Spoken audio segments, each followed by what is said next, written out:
Verso a verso. La palabra de Dios, el único alimento verdadero para su vida espiritual.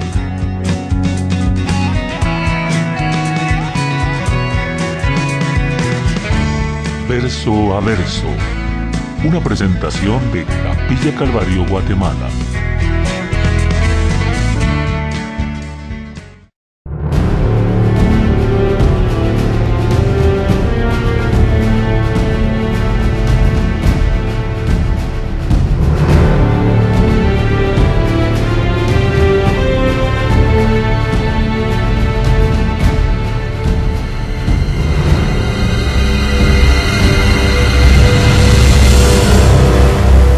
Cuando iniciamos este capítulo, vimos las normas por las cuales Dios nos juzgaría algún día. Vimos 6 grandes principios que Pablo expuso, por los cuales Dios juzgará a quienes se justifican a sí mismos. Y Dios nos estará observando solamente las cosas buenas, es decir, que uno es generoso con lo que tiene y que es bueno con los vecinos. Todo eso es bueno y elogiable, pero Dios lo juzgará, ¿verdad? Nos juzgará a cada uno. Y Dios realmente conoce nuestros pensamientos. Y a pesar, como decíamos, mucha gente, aunque tal vez no tuvo la oportunidad de conocer el Evangelio, muchas personas serán juzgadas a través de su conciencia. Y ahora vamos a ver este pasaje sobre qué nos enseña acá los judíos y la ley. Leamos este pasaje 17 al 29, dice: He aquí, tú tienes el sobrenombre de judío, y te apoyas en la ley, y te glorías en Dios, y conoces su voluntad, e instruido por la ley, apruebas lo mejor, y confías en que eres guía de los ciegos, luz de los que están en tinieblas, instructor en los indoctos, maestro de niños, que tienes en la ley la forma de la ciencia y la verdad. Tú pues que enseñas a otro, ¿no te enseñas a sí mismo? Tú que predicas que no se ha de hurtar, hurtas. Tú que dices que no se ha de adulterar, adulteras. Tú que abominas con los ídolos, cometes sacrilegio. Tú que te jactas de la ley, con infracción de la ley deshonras a Dios.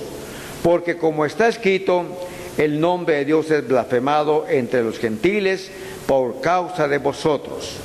Pues en la ley tu circuncisión viene a ser incircuncisión. Si pues el incircunciso guardare las ordenanzas de la ley, no será tenida su incircuncisión como circuncisión. Y el que físicamente es incircunciso, pero guarda perfectamente la ley, te condenará a ti, que con la letra de la ley y con la circuncisión eres transgresor de la ley. Pues no es judío el que lo es exteriormente, ni es la circuncisión lo que hace exteriormente en la carne, sino que es judío en el que lo es en el interior, y la circuncisión es la del corazón, en espíritu, no en letra, la alabanza del cual no viene de los hombres, sino de Dios. Oremos. Padre, en esta preciosa mañana te damos gracias, Señor, por este pasaje que hemos leído, en el cual te pedimos, Señor, que nos ayudes a poder meditarla. Te pedimos, Señor, que seamos hacedores de tu palabra y no oidores olvidadizos, como dice el apóstol Santiago. Te pido, Señor, por los que van a estar observándonos a través de redes sociales. Te pido, Señor, por los que estamos acá presentes, que nos ayudes, Señor, a meditar en tu bendita palabra, Señor, y podamos tomar nota, Señor, de lo que tú los hablarás a través de ella. Así que todo te lo pedimos en el dulce nombre de tu Hijo amado Jesucristo, te lo estamos rogando. Amén y amén. Bueno, acá el apóstol Pablo, vamos a ver 7 características por las que los judíos se enorgullecían por ser judíos, porque tuvieron la oportunidad de que Dios les habló a través de su siervo Moisés, y por lo regular ellos su corazón estaba muy orgulloso porque tenían la ley de Dios, se gloriaban en Dios, conocían su voluntad, aprueban las cosas que son esenciales, eran instruidos en la ley, te confías en que eres guía, instructor y maestro, y que tienes en la ley expresión misma del conocimiento de la verdad. Más o menos eso es lo que vamos a ir viendo en este pasaje. Veamos el primero. Leamos el 17 y 18. Tú te llamas judío.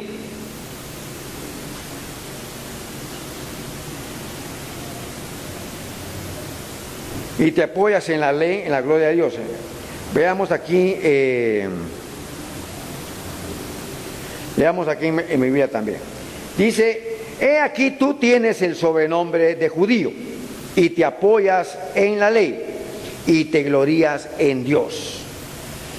Y conoces su voluntad e instruido por la ley apruebas lo mejor. Ellos, como dije al principio, tenían ese orgullo de que era el pueblo escogido de Dios. Y Miqueas, allá en capítulo 3, verso 11, se los profetizó cuando les dijo: sus jefes juzgan por cohecho y sus sacerdotes enseñan por precio y sus profetas adivinan por dinero, se apoyan en Jehová diciendo: no está Jehová entre nosotros, no vendrá mal sobre nosotros. O sea, ellos creían que Dios estaba con ellos, ¿verdad? Se sentían muy orgullosos, ¿verdad?, por ser el pueblo escogido de Dios. Y ellos pues tuvieron la oportunidad de tener la luz del conocimiento a través de su siervo Moisés. Les fue instruido, recibieron instrucciones, ¿verdad?, cómo deberían de adorar a Dios. Les dio leyes sanitarias, leyes morales y todo realmente relacionado a la preparación de ese pueblo en el cual iba supuestamente, ¿verdad?, iba a ser la luz del mundo, iba a ser el que iba a instruir al mundo, es el que iba a utilizar Dios para darse a conocer a través de su pueblo judío.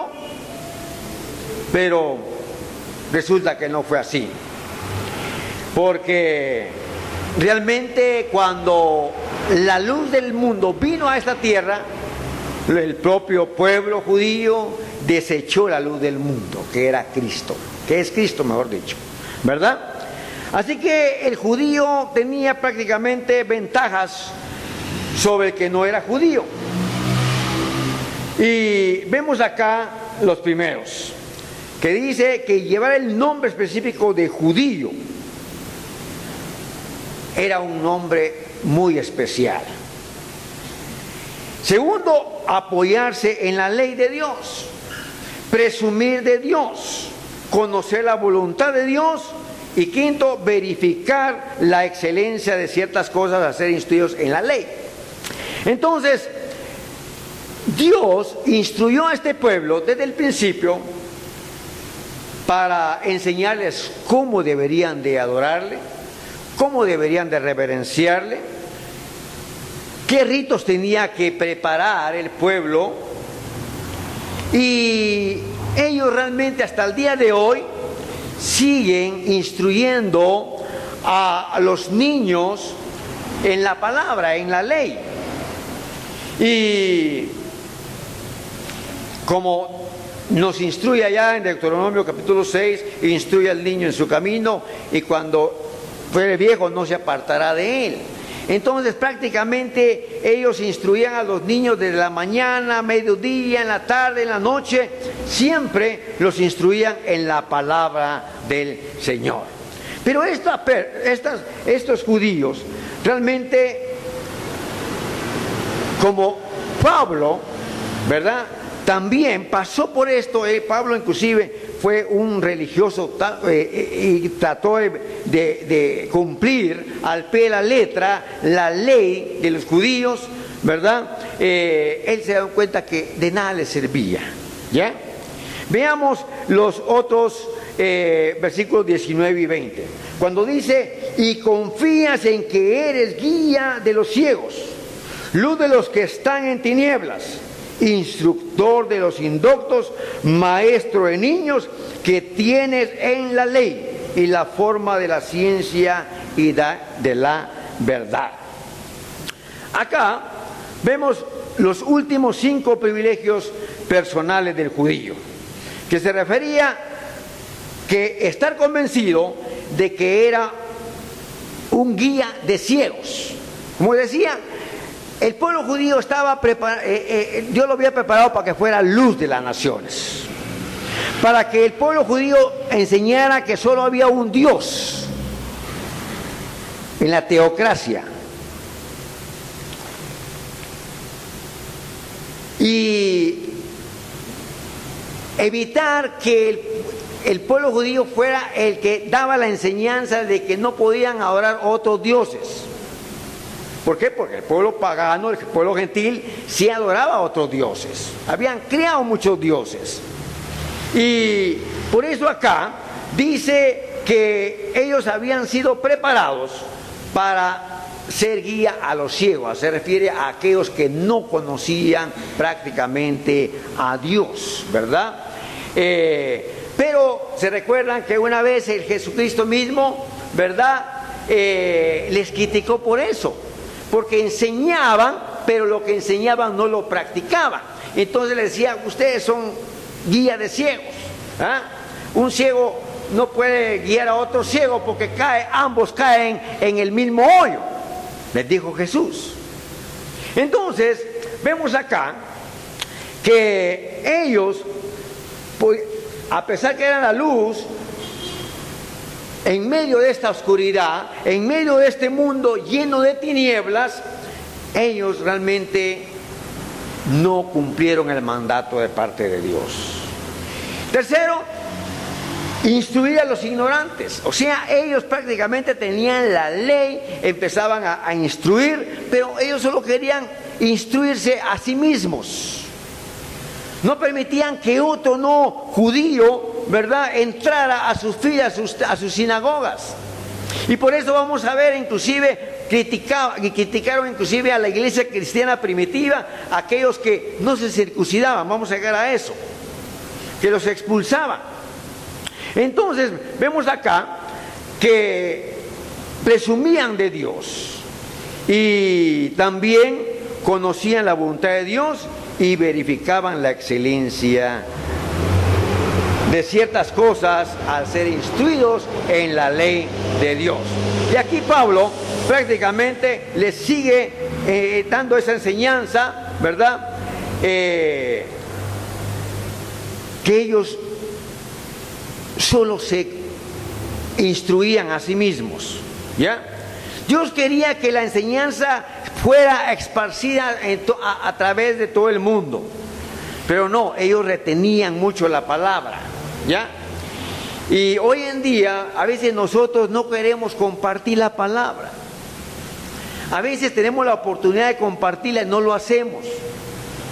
Entonces Dios realmente quiere que le conozcamos, todo el mundo le conozca, pero ¿quién le va a poder enseñar a aquella persona ignorante, a aquella persona que no conoce a Dios, si no hay alguien que le guíe, que le oriente? ¿Ya? Y ese es uno de los problemas. Vemos aquel eunuco que iba, por ejemplo, en su carro leyendo un libro de Isaías en el camino, Y en eso el Espíritu le indica ahí a Felipe que se acerque al carro de este eunuco que iba para Jerusalén, o venía a Jerusalén, no recuerdo, pero le dice, ¿verdad? ¿Quién lees? ¿Ya? Entonces estaba leyendo el libro de Isaías, en el cual el anuncio de la venida del Hijo, ¿verdad? Y Felipe le instruye en la palabra, ¿verdad? E inclusive terminó bautizándose ese eunuco. Pues esa es la forma de que Dios quiere que nosotros podamos enseñar a otros. Pero veamos la otra parte cuando dice 21 y 22, tú pues que enseñas a otro, ¿no te enseña a ti mismo? Tú que predicas que no se ha de robar, robas. Tú que dices que no se ha de adulterar, adulteras. Tú que abominas de los ídolos, cometes sacrilegio. Miren, aquí hay tres cosas también que Pablo menciona a los romanos. En primer lugar, nos habla de inmoralidad, es decir, pecados contra otras personas. Segundo, sensualidad, es decir, pecados contra uno mismo. Y tercero, la idolatría, o sea, pecado contra Dios. ¿Ya? Todo, veamos paso por paso. Con respecto a esto, dice, no te enseñas a ti mismo. Practica lo que predicas. Eso es lo que Dios acá me está a mí hablando, me está diciendo, y a todos nos habla, ¿verdad? Que no es tan fácil estar aquí ante un púlpito enseñando la palabra y no vivirla, ¿ya? Entonces nos exhorta a todos los pastores, ministros que estamos enseñando la palabra del Señor, ¿verdad?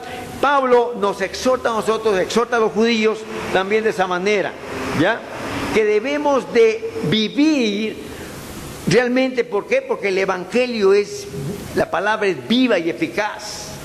Entonces tenemos que vivirla, no solo por decirla, ¿ya? Y ese es uno de los problemas que hay hoy en día, ¿ya? También acá, como tercer punto, tenemos no cometerás adulterio. Con respecto aquí la palabra, ¿verdad? Dice que tú que me dices no se ha de adulterar, adulteras, imagínense. Entonces, habían pecados acá en el cual Pablo les está recalcando a los judíos que a pesar que tenían la ley, la estaban aboliendo, la estaban pisoteando, ¿verdad? No estaban viviendo la ley como Dios se la había enviado. Con respecto al adulterio, en Mateo 5, 27, 28, Jesús mismo dijo estas palabras: no cometerás adulterio, pero yo digo que cualquiera que mira a una mujer para codiciarla, ya adulteró con ella en su corazón. Imagínense. Entonces, acá Cristo les enseñó realmente a ellos qué era realmente adulterio. No solo el hecho de llevarla a una cama, ¿verdad? Sino que con solo verla, dice el Señor. Y también otra cosa, cuando dice aquí que comete sacrilegio, se refiere prácticamente haciendo cosas que no honraban a Dios. Por ejemplo, se robaban la riqueza de los templos, ¿ya? Por ejemplo, el rey Nabucodonosor, cuando invadió el templo de los judíos, se llevó todo el oro, se llevó los vasos de oro, todo lo que se usaba en el templo, prácticamente cometió esa barbaridad, ese sacrilegio, ¿verdad? Entonces, prácticamente eso es lo que estaban haciendo acá, ¿verdad? Invadieron, se robaron todo el oro que estaba en el templo, ¿ya? Estos babilónicos. Y a pesar que el pueblo estaba instruido a no adorar a otros dioses, a no practicar la idolatría, ellos lo hicieron. Cometieron la idolatría. Vemos ahí que cuando Moisés recibió los 10 mandamientos en el monte Sinaí, solo por el hecho de que se tardó 40 días y 40 noches y cuando regresa, todo el oro que habían sacado de Egipto se había convertido en una imagen de oro. Y adoraban en el desierto. Y a raíz de eso, la generación que había salido de Egipto, los padres no pudieron llegar a la tierra prometida. Tuvieron que morir durante esos 40 años. Un viaje que tal vez les llevaba unos 40 días, se convirtió en 40 años por haber practicado la idolatría en el desierto.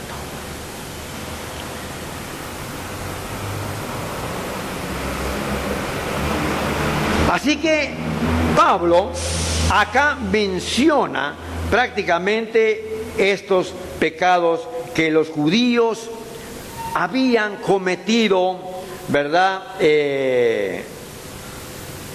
A través del tiempo, a través de la historia, ¿verdad? Veamos otro pasaje,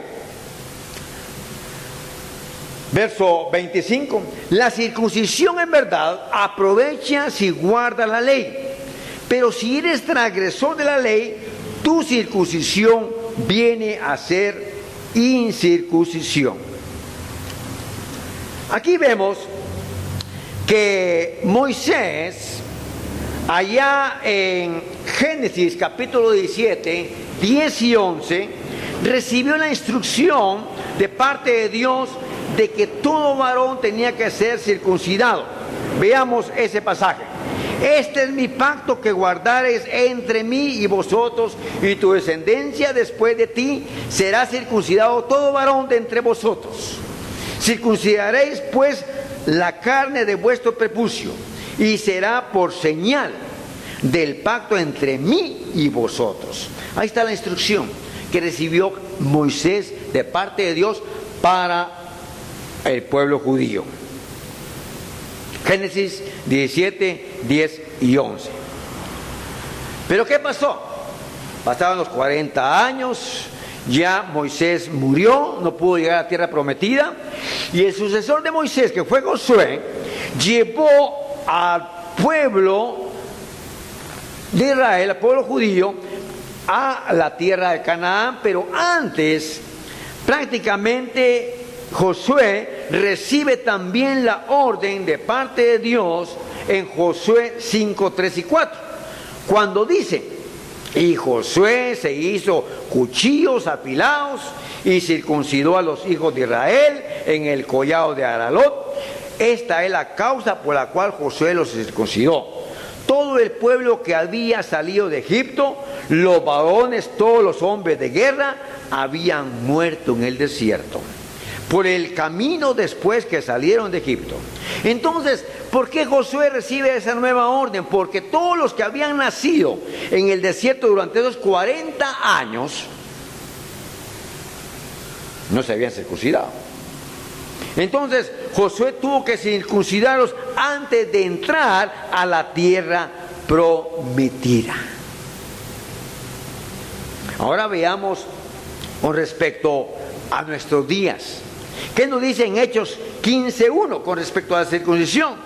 Dice este libro de los Hechos: entonces algunos que venían de Judea enseñaban a los hermanos: si os circuncidáis conforme al rito de Moisés, no podéis ser salvos. Miren, ellos, los judíos primitivos, ¿verdad?, los que estaban ya dentro de la iglesia, ¿verdad?, ponían este tropiezo, que si no se circuncidaban los hombres, no podían ser salvos.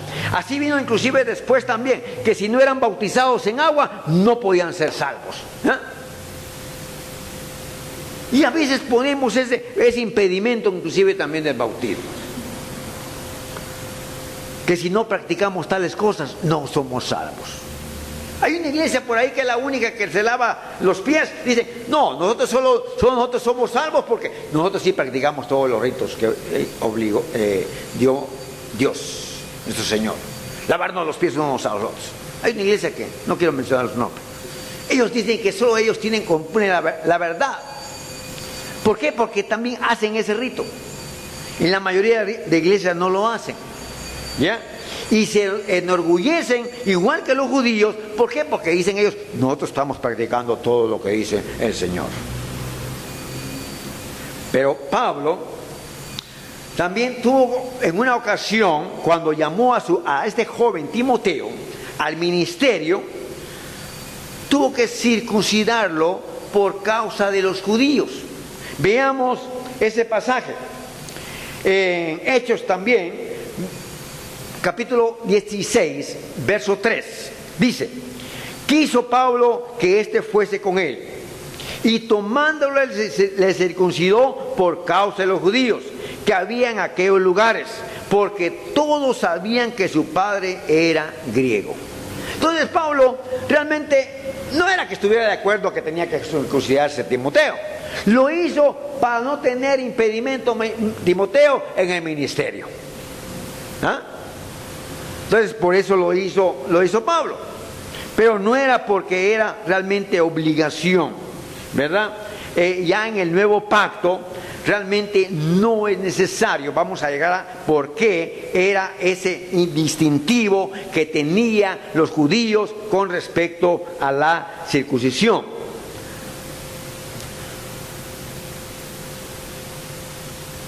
Por ejemplo, hoy en día en nuestras iglesias, como dije al principio, nos ponemos ese tabú con respecto al bautismo, ¿verdad? Que si una persona no es bautizada no será salvo, si no es miembro de una iglesia también no será salvo. Todas esas cosas que muchas iglesias han interpuesto a sus miembros y han caído en descrédito a causa de Cristo, ¿ya? Entonces, a veces son cosas ridículas que la misma iglesia se ha inventado, ¿ya? Y veamos este verso 26 como sigue diciendo: por tanto, al que no está circuncidado guarda las ordenanzas de la ley, no lo considerará Dios circuncidado aunque no lo esté.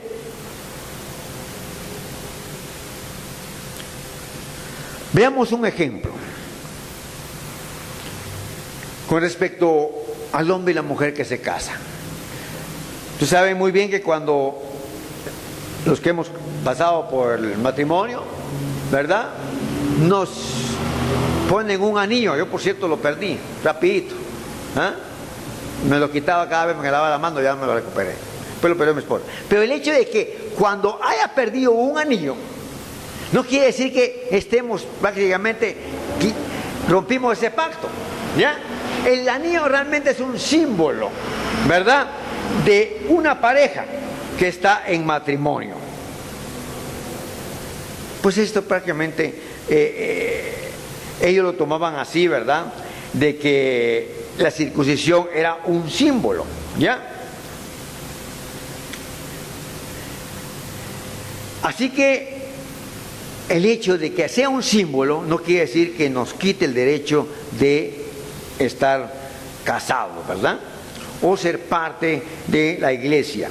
Y dice el 27: y el que físicamente no está circuncidado, pero guarda perfectamente la ley, te condenará a ti, dice, que con la letra de la ley y la circuncisión quebrantas la ley.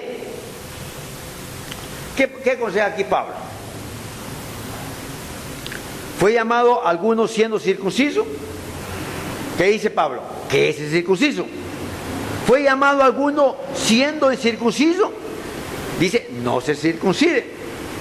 La circuncisión nada es, y la incircuncisión nada es, sino el guardar los mandamientos de Dios. He leído 1 Corintios 7, 18 al 19. Y por eso la iglesia primitiva tuvo ese problema, si circuncidaban o no circuncidaban a los hombres, ¿ya? Por ejemplo, tenemos otro personaje que menciona Pablo en sus epístolas, por ejemplo en Gálatas 2, 3 al 4, cuando dice: mas ni aun Tito, que estaba conmigo con todo y ser griego, fue obligado a circuncidarse. Y esto a pesar de los falsos maestros introducidos a escondidas que entraban para espiar nuestra libertad que tenemos en Cristo Jesús, para reducirnos a esclavitud. Eso dice Pablo. O sea, Pablo defendía muy bien, ¿verdad?, el nuevo pacto. No teníamos por qué cumplir el pacto antiguo, el pacto de los judíos, ¿verdad? Sino que realmente estamos en un nuevo pacto en el cual Dios había prometido hacer los cambios completamente. Todo eso era un símbolo, un distintivo de parte del pueblo judío, pero hoy Dios, nuestro Señor Jesucristo, hace realmente los cambios en nuestra mente, en nuestro corazón, porque solo lo puede hacer. No es que usted tiene que pasar todas las clases de nuevos convertidos, ¿verdad? Como una iglesia que donde nosotros pasamos, ¿verdad?, nos obligaban a pasar por toda la escuela de recién convertidos. Y por cierto, fui parte de esa escuela. Pasaban como unos 180 personas antes de bautizarse. Pero este pastor obligaba a todos sus miembros a pasar por la escuela. Si no pasaba por esta escuela de preparación, usted no podía ni ir a abrir una célula o algo así, un estudio bíblico en su casa. Era un distintivo de parte de esa iglesia. Y por eso Pablo acá nos menciona esto y dice en Gálatas 5:2: he aquí yo, Pablo, os digo que si os circuncidáis, de nada os aprovechará Cristo. O sea, pues, que la cirugía que se hacía antes, que lo hizo Moisés, lo hizo Josué, lo hicieron el pueblo judío, ¿verdad? Todo ese tipo de cirugía, Cristo lo está haciendo hoy en día en el corazón de cada uno. Y vamos a ver eso, ahí vamos a llegar. Cuando dice, por ejemplo, veamos el otro pasaje, 28 y 29, dice: no es judío el que lo es exteriormente, ni es la circuncisión la que se hace exteriormente en la carne, sino que es judío el que lo es en lo interior, y la circuncisión en la del corazón, en espíritu, y no según la letra. La alabanza de tal no viene de los hombres, sino de Dios. Así que acá Pablo nos aclara bien el panorama. La ley ya había sido establecida que la circuncisión tenía un lugar, en la realidad, en el corazón de cada individuo. Vayamos a Deuteronomio, capítulo 10, verso 16. Claramente está ahí. Vamos a leer dos pasajes de Deuteronomio. Primero el 10, 16. Cuando dice: poned en vuestro corazón la marca del pacto, es decir, la circuncisión, y no continúe siendo tercos. Me imagino lo que dice la palabra, ¿ya? Eso nos prepara entonces, ¿para qué? Para considerar esto, de que no necesitábamos una circuncisión hecha exteriormente, sino que interior. Leamos el otro pasaje de Deuteronomio 36. Miren lo que dice: y circuncidará Jehová tu Dios tu corazón y el corazón de tu descendencia, para que llames a Jehová tu Dios con todo tu corazón, con toda tu alma, a fin de que vivas. Ahí está claro. Dos pasajes que en el cual el mismo Deuteronomio estaba indicando, ¿verdad?, aclarando por qué Dios había pedido circuncidar a todo varón. Vayamos también a Jeremías 4:4. Es otro pasaje que pueden ustedes anotar ahí en sus notas. Dice, circuncidaos a Jehová y quitad el prepucio de vuestro corazón. Ahí miren lo que dice, el prepucio de vuestro corazón, varones de Judá y moradores de Jerusalén, no sea que mi ira salga como fuego y se encienda y no haya quien la apague por la maldad de vuestras obras. Jeremías lo profetizó, que realmente que ese tipo de circuncisión, ese tipo de operación ya no iba a ser externa, sino que interna en nuestro corazón. Y eso es lo que Dios está haciendo en cada corazón de cada individuo, no solo en el hombre, sino que también en la mujer, en el cual, si no permite que Cristo entre al corazón de cada persona, no va a haber un cambio drástico de esa persona, de su forma de comportarse, de su forma de vivir una vida cristiana de acuerdo a la voluntad de Dios. Por eso es importante invitar a Jesús a nuestro corazón, para que Él haga esa operación. Veamos Colosenses 2, 11 al 14. Otro pasaje que Pablo nos está enseñando con respecto a este tipo de circuncisión en el corazón. Dice, en Él también fuiste circuncidados con circuncisión no hecha a mano, al echar de vosotros el cuerpo pecaminoso carnal en la circuncisión de Cristo, sepultados con Él en el bautismo, en el cual fuiste también resucitados con Él, mediante la fe en el poder de Dios, que le levantó de los muertos. Y a vosotros, estando muertos en pecados y en la incircuncisión de vuestra carne, os dio vida juntamente con Él, perdonándonos todos los pecados, anulando el acta de los decretos que había en contra de nosotros, que nos era contraria, quitándola en medio y clavándola en la cruz. Ahí está resumido todo. En la cruz fue clavado todo el acta de los decretos, de todo lo que el primer pacto que había hecho Dios con su pueblo de Israel.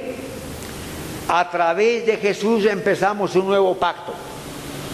Y ese pacto es la obra redentora, transformadora que Jesús hace en cada ser humano.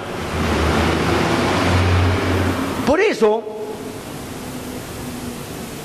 Dios no quiere que realmente seamos siempre unos simples miembros de una iglesia en particular. No quiere el hecho de que solo porque pueda leer la Biblia y usted ya es salvo. O el hecho porque está activando en una iglesia ya es salvo. Pues si no tiene a Cristo en su corazón, de nada le sirve. El primer paso que debe hacer cada persona, cada joven, cada mujer, cada adulto, es abrir su corazón a Jesús, para que Jesús entre a morar en su corazón y haga la transformación que Jesús hace en cada ser humano. Pero a veces solo decimos de diente a labio, de decir que creemos en Jesús, pero no le tenemos en nuestro corazón. Hay que tener mucho cuidado. Esta semana pasada, un joven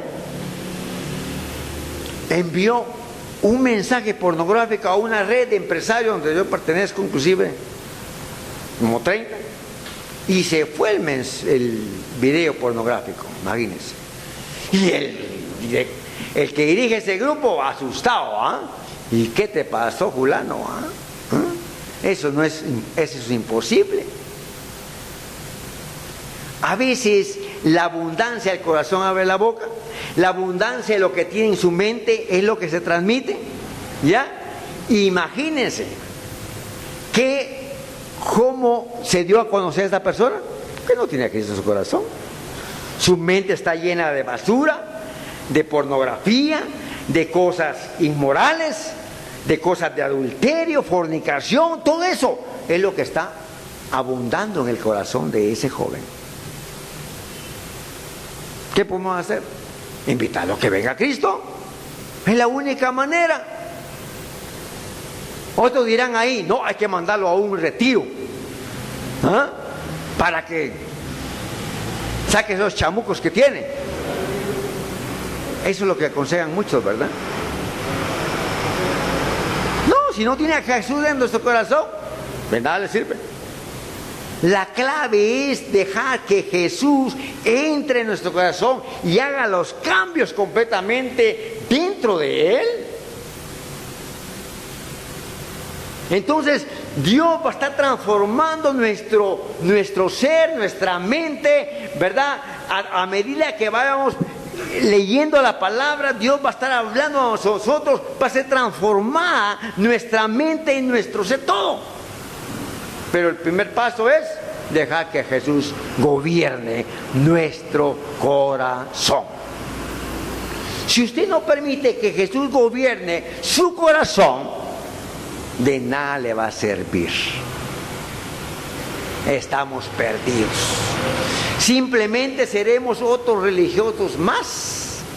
Como dijo Pablo, él fue tan religioso desde la cabeza hasta sus pies, que él creía que tenía la verdad y que todos los demás eran mentirosos, y por lo tanto estaba dispuesto hasta a matar a los cristianos porque decía, solo yo tengo la verdad.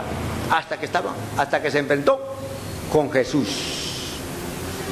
Nazareno, el crucificado, hasta que lo enfrentó cara a cara, se dio cuenta que estaba equivocado.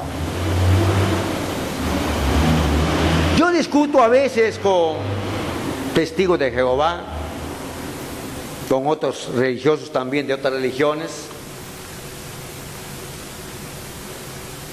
y realmente no hay quienes gane a ellos. Su mente está cerrada, su religión solo los deja a creer en las escrituras de ellos, y lo que menos piensan es dejar que Jesús entre al corazón de cada persona. Si ellos dejaran, cada persona deja que Jesús entre al corazón, vienen los cambios. Si no, no va a haber cambios en esa persona. Va a regresar al mundo, va a regresar a los vicios, va a regresar a donde venía. ¿Por qué? Porque no hizo lo que Dios manda, que debemos de recibir a Jesús en nuestro corazón. Así que yo en esta mañana invito a usted, estimado amigo o amiga, que nos está viendo a través de las redes sociales, y a usted también que nos acompaña en esta mañana, que cerremos nuestros ojos y digámosle al Señor, invitemos a Jesús a nuestro corazón. ¿Está dispuesto a hacerlo? Cerremos los ojos y oremos. Señor Jesús, vengo ante ti en esta mañana, en primer lugar a pedirte perdón por mis pecados. Te recibo en mi corazón, entra en mi vida, que tú eres el Rey que gobierna mi corazón. Sé que moriste en la cruz del Calvario por mis pecados, y que estás a la diestra de Dios Padre porque resucitaste al tercer día y estás intercediendo por mí. Gracias, Señor Jesús, por morir por mis pecados. Entra en mi corazón, límpiame todo lo que ha entrado durante años anteriores, sácalo fuera, y que solo el Espíritu Santo more en el corazón mío. Gracias, Señor Jesús, por perdonarme y sana mis heridas que tengo en mi corazón. Gracias, Señor. Amén y amén.